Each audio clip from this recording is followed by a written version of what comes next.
we want to, it's our largest trading partner as the United States on the continent. We're one of the top foreign direct investors here. And so to be in Lagos, which is, if it were a country, Lagos State would be the fourth largest economy in Africa.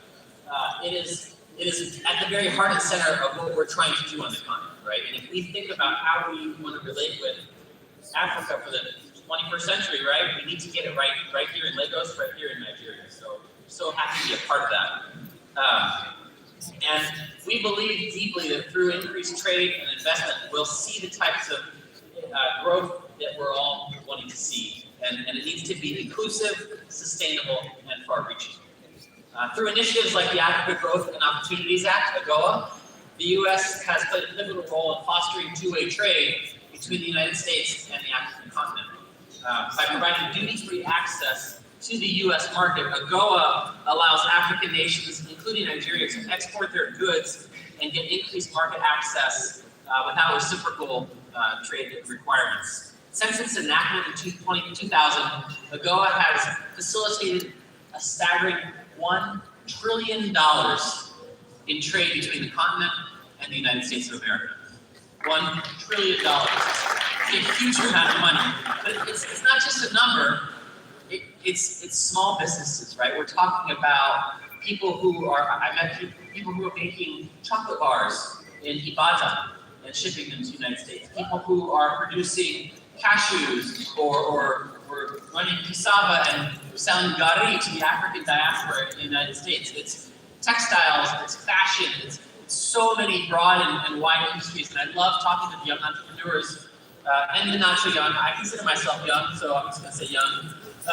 We're all young at heart, who are benefiting from AGOA and building that trade and getting access to the world's largest market. The U.S., of course, is also committed to healthcare and human capacity, human capital. When we talk about that, of course, the keynote program that we have here on the continent is PEPFAR, the President's Emergency Plan for AIDS Relief. And the U.S. has spent over $100 billion on the global HIV/AIDS response, primarily here in Africa. That's the largest commitment by any country to address a single disease in the history of the world. And it has saved and kept over 25 million people alive here on the African continent.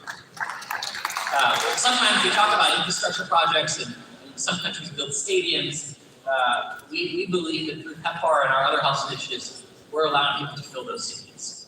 We're creating maternal health, child welfare, but I think I love to talk about PEPFAR because it's great to say we're saving lives, but really it's about capacity building. Anyone that's been exposed to the program knows that we work with local partners. So you're not going to see American doctors running around.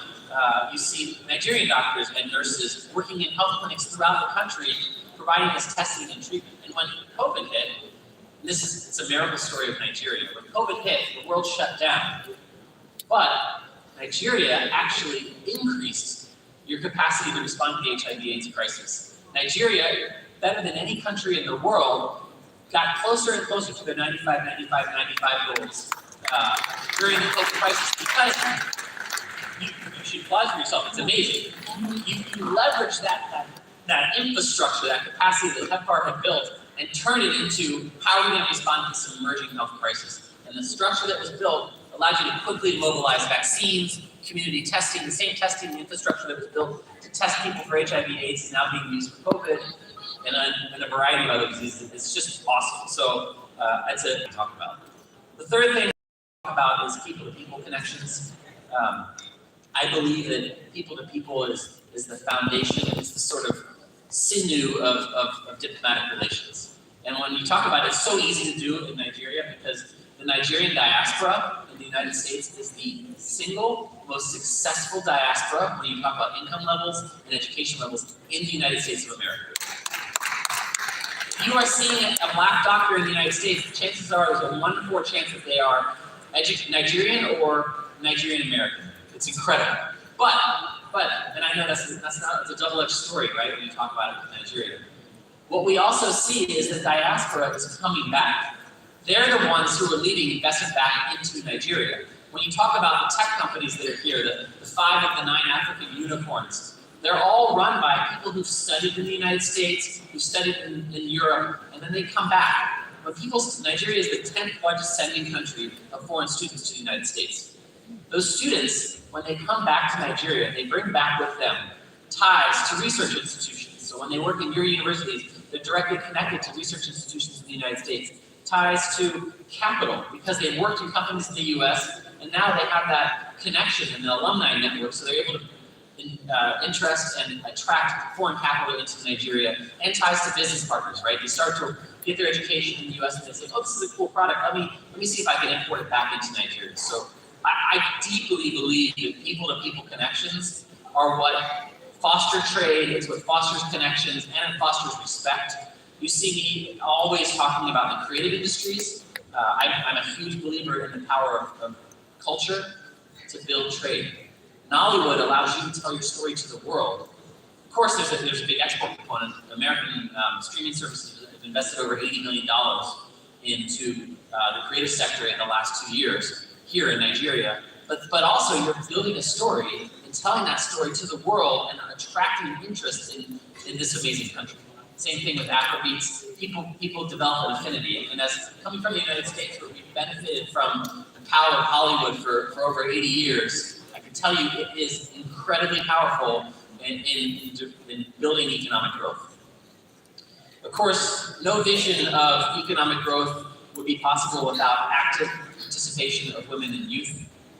We in the United States government here are committed to promoting gender equality, women's rights, and women's and youth participation. And in a country with the average, the median age is 19, we really need to talk about how we address that youth bulge and how we work together to allow both of our nations to really meet our potential.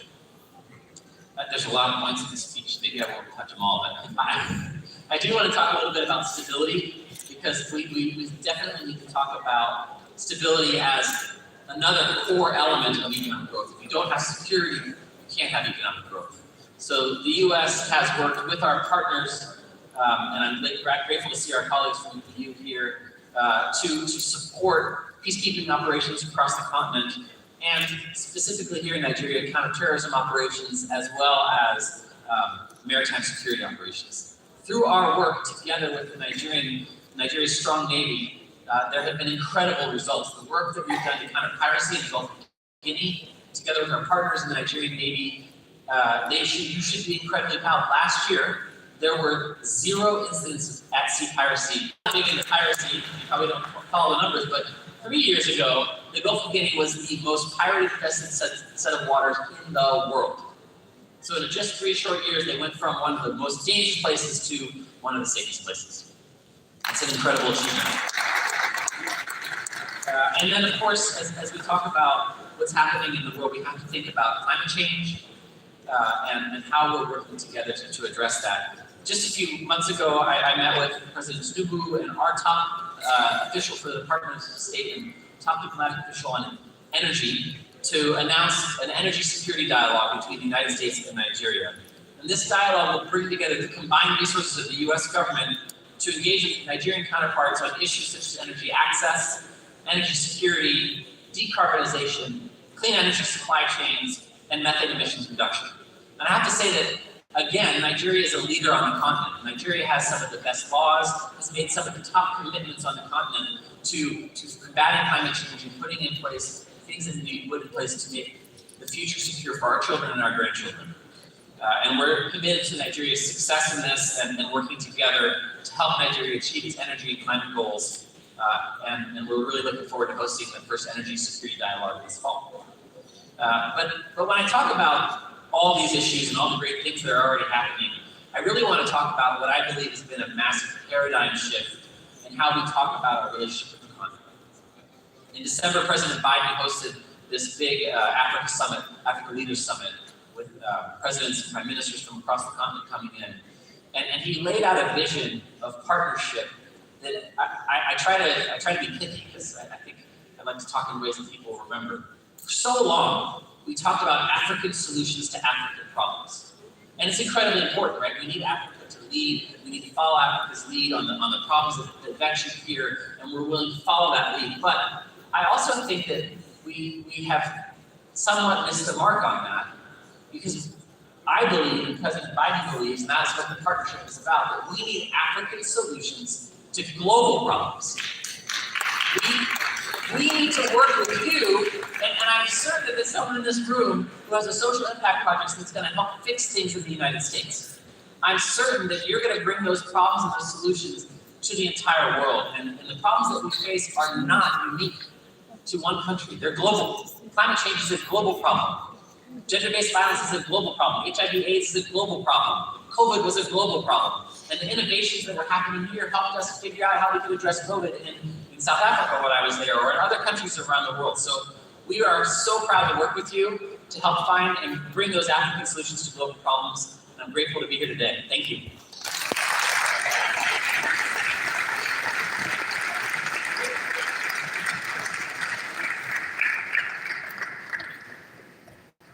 We need African problems. Round of applause for Mr. Will Stevens, the U.S. Consulate.